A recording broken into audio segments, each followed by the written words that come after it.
ప్రణవ్స్ to master. వినడానికి ఆలకించడానికి మధ్య గల తేడా. హృదయంతో వినడము. చాలా సమయాలలో మనం కేవలం చెవులతో వింటాము, కానీ అది నిజమైన ఆలకించడం కాకపోవచ్చు. ఎందుకంటే ఆలకించడం అంటే శ్రద్ధతో వినడం. ఆ శ్రద్ధతో వినడం అనేది హృదయంతో చేసినప్పుడే అద్భుతంగా సాధ్యమవుతుంది. అవతలి వ్యక్తి హృదయం నుండి వచ్చే భావాలను, పవిత్రమైన వాటిని, దైవికమైన అంశాలను మరియు ఒక వ్యక్తికి అత్యంత శ్రేయస్కరమైన విషయాలను హృదయం సులభంగా గ్రహిస్తుంది. హృదయం విన్నప్పుడు అక్కడ ఎటువంటి సందేహానికి తావుండదు. అటువంటి స్వచ్ఛమైన స్వరాలు తప్ప మరేవి హృదయాన్ని తాకలేవు. చెవులు వింటాయి, కానీ హృదయం ఆలకిస్తుంది. చెవులు వింటాయి, కానీ హృదయం ఆలకిస్తుంది. ఆపై అది విషయాన్ని అర్థం చేసుకొని మనకు మార్గనిర్దేశనం చేస్తుంది. అయితే మనం ఎక్కువగా తల మరియు చెవులతో వినడానికి అలవాటు పడ్డాము. తల అంటే మేధస్సు మరియు చెవులతో వినడానికి అలవాటు పడ్డాము.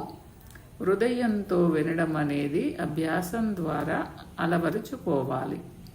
మన జీవితములో ఎక్కువగా తల చెప్పినట్లే అంటే మేధస్సు చెప్పినట్లే నడుచుకుంటాము.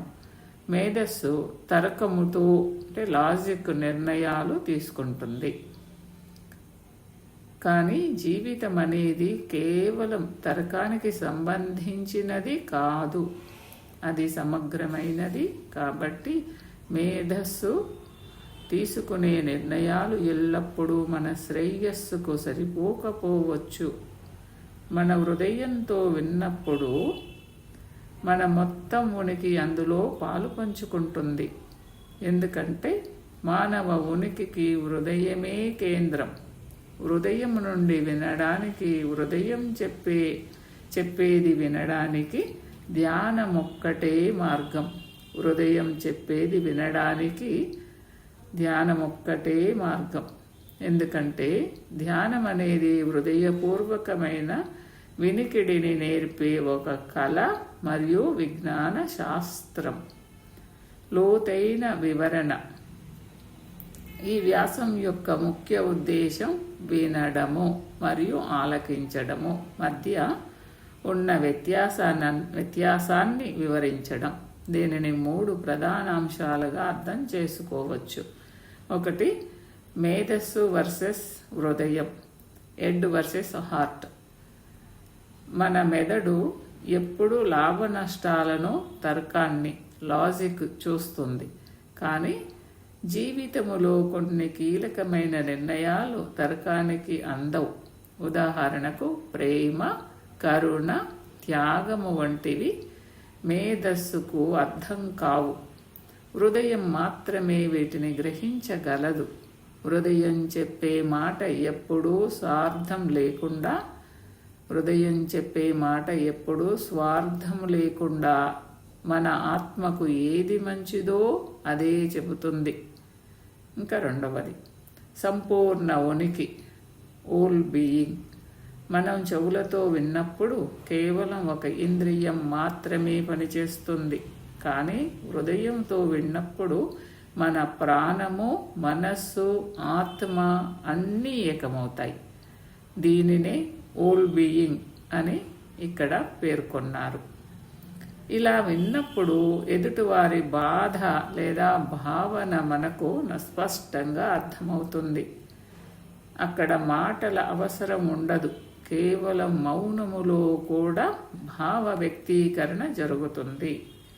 ఇంకా మూడవది, ధ్యానం యొక్క పాత్ర, రోల్ ఆఫ్ మెడిటేషన్. నేటి ప్రపంచములో మన చుట్టూ ఉన్న గందరగోళం వల్ల హృదయ స్పందనను, ఇంటర్నల్ వాయిస్ వినలేకపోతున్నాము. ధ్యానం మనస్సును నిశ్శబ్దం చేస్తుంది మనసు నిశ్శబ్దమైనప్పుడు మాత్రమే హృదయం యొక్క సూక్ష్మమైన స్వరం మనకు వినిపిస్తుంది. అందుకే ధ్యానాన్ని హృదయముతో వినే కళ అని పిలుస్తారు. ముగింపు. హృదయంతో వినడం అంటే కేవలం శబ్దాలను స్వీకరించడము కాదు, ఆ శబ్దాల వెనుక ఉన్న సత్యాన్ని, భావాన్ని అనుభూతి చెందడం. ఇది మనల్ని సరియైన మార్గములో నడిపించే ఒక అంతర్గత దిక్చూసి కంపాస్ వంటిది. Thank you master.